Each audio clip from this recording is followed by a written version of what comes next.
All right, so last video you heard the quote, "The business of America is business."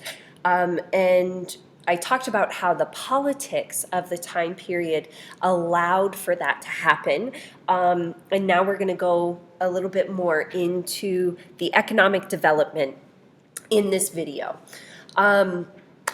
Politics took a back seat in the 1920s as Americans adapted to economic growth and social change. So this was a big difference, you'll recall, from the pre-war progressive era years. This is a change that happens over time. The decade began with a brief post-war recession that happened in 1921. It included a lengthy period of prosperity from 1922 to 1928 and ended in an economic disaster in October 1929 with the nation's worst stock market crash. During the boom years, that time period between 1922 and 28, unemployment was usually below 4%. The standard of living for most Americans improved significantly. Indoor plumbing and central heating became commonplace. By 1930, 2/3 of all homes had electricity. Real income for both the middle class and the working class increased substantially. The prosperity, however, was far from universal. In fact, during the 1920s, as many as 40% of U.S. families in both rural and urban areas had incomes in the poverty range. And poverty range means that they struggled to live on less than $1,500 a year. Farmers, in particular, did not share in the booming economy. The business boom led by a spectacular rise of 64% in manufacturing output between 1914 and 1929 resulted from several factors.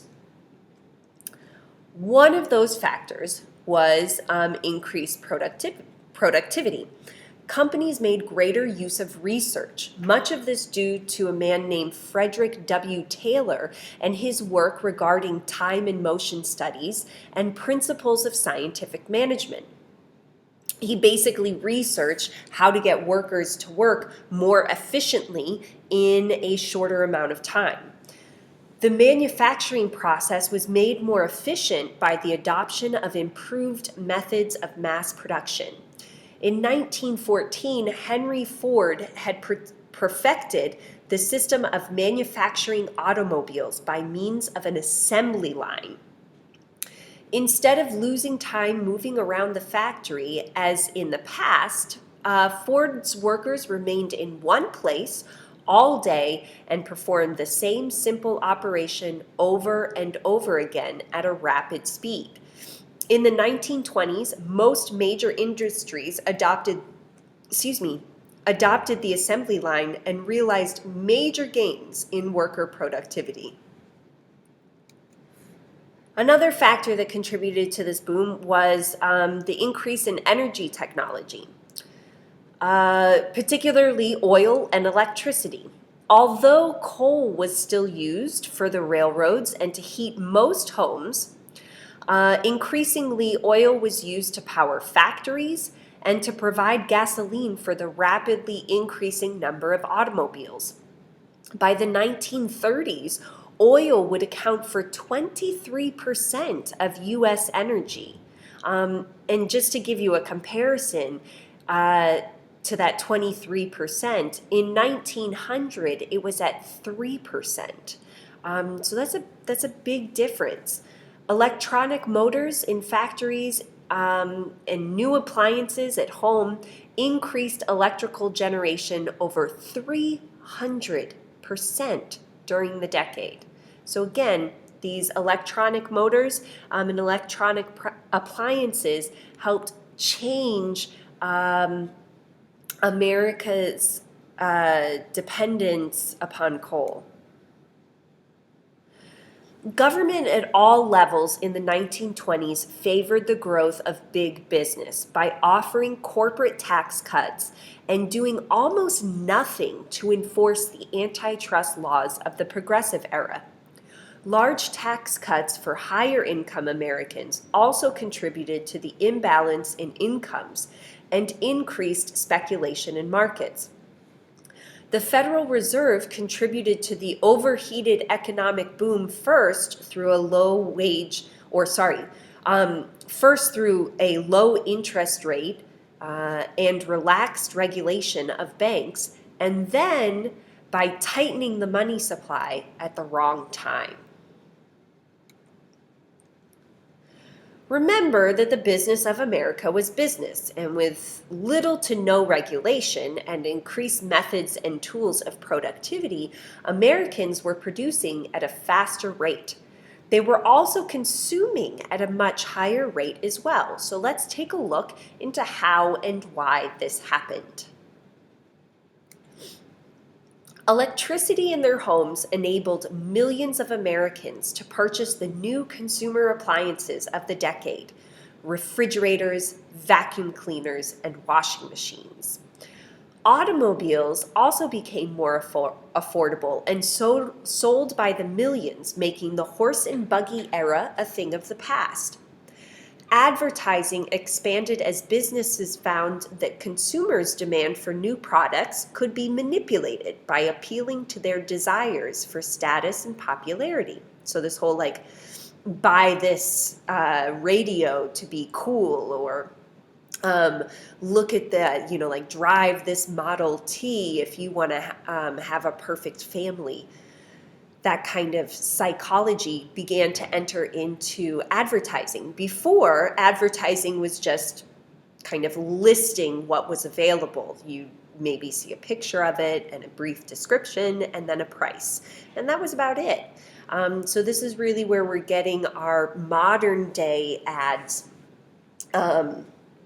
that also play on emotion and play on people's feelings and desires. So this came out of the 1920s. Stores increased sales of new appliances and automobiles by allowing customers to buy on credit. Later, as consumers faced more what were referred to as easy monthly payments, that they could afford, they began to curtail their buying. So they stopped buying as much once they had essentially maxed out their credit. And this contributed to the collapse of the economic boom. Chain stores such as Woolworths and the A&P also became super popular during this time.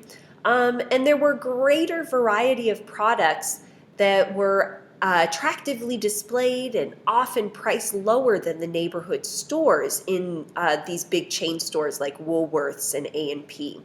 And so the rise of these big chain stores also threatened to displace local neighborhood small businesses because they could not compete with Woolworths and the A&P's low prices.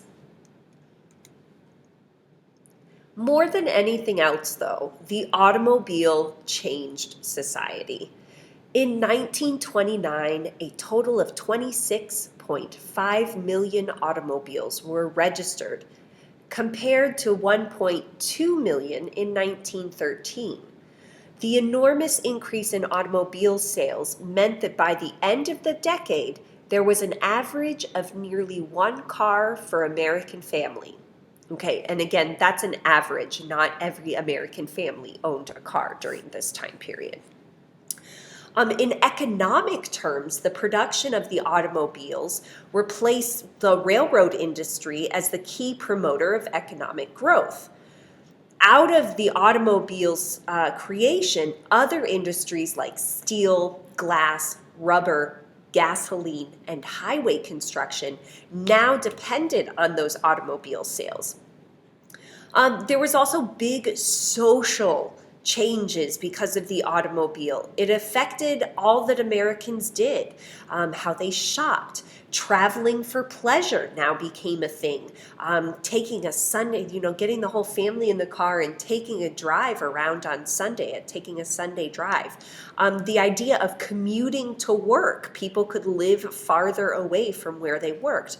And dating changed dramatically. It used to be that if you were a young gentleman, you would go call on a woman or a young lady, and you would show up at her house and you'd ask her father's permission to basically spend time with her.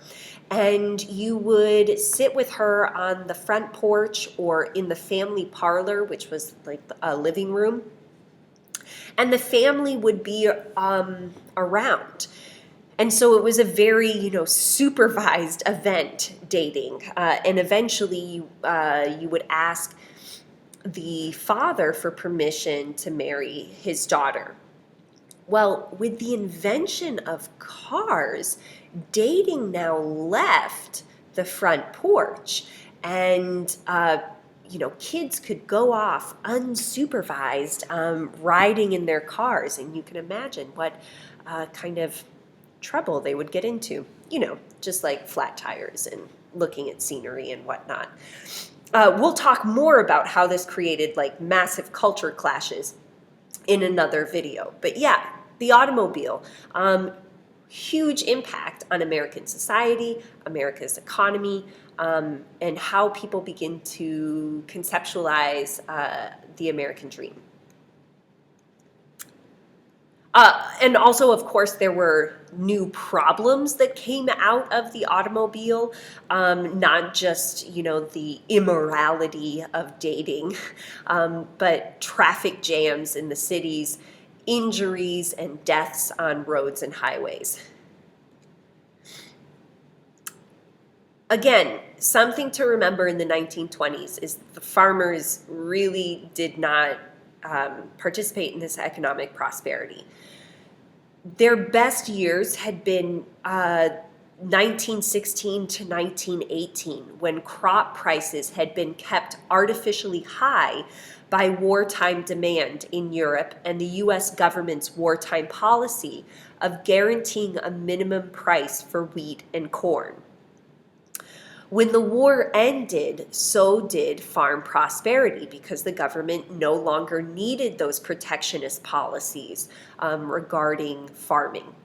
And so farmers would borrow heavily to expand during that time period between 1916 and 1918 because there was such a high demand. They were making a lot of money, so they purchased they took out loans to purchase tractors and maybe purchase more land and more seed. But when those protection policies were removed, the farmers were left with a heavy burden of debt. New technologies like chemical fertilizers and gasoline tractors helped farmers increase their production in the 1920s. But an increased production does not solve their problems. In fact, it only increased their debt because it created a surplus.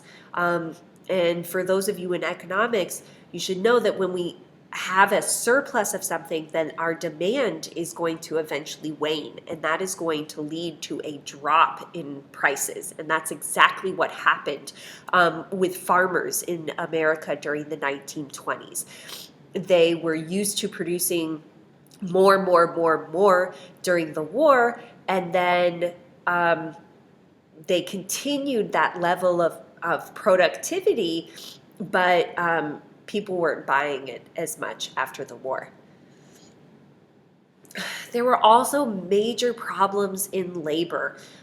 Wages rose during the 1920s, but the union movement as a whole went backward. Membership in unions declined 20%, partially because most companies insisted on what's called an open shop, which is keeping jobs open to non-union workers. So basically, if you were, there was like if you were a union worker, then you may not get a job at an open shop company. It was an incentive to have their workers not be in unions. Some companies also began to practice what's called welfare capitalism, which was voluntarily offering their employees improved benefits and higher wages in order to reduce their interest in organizing unions. Henry Ford was one of these people. He had an 8 hour day, $5 a day.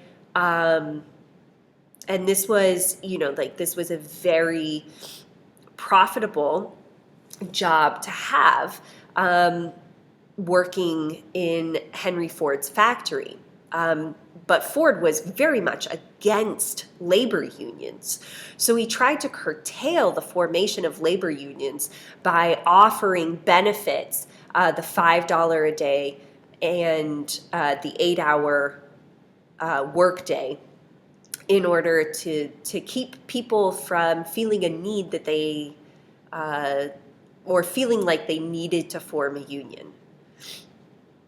In the South, companies were a little less subtle and used police, state militia, and local mobs to violently resist efforts to unionize the textile industry. Remember, the textile industries come in as a result of the Reconstruction. It's part of like rebuilding the South after the Civil War. There was a huge violent strike that happened out near Seattle during this time period as well. So it's not just the South that has labor issues. So I'm going to continue talking about that here.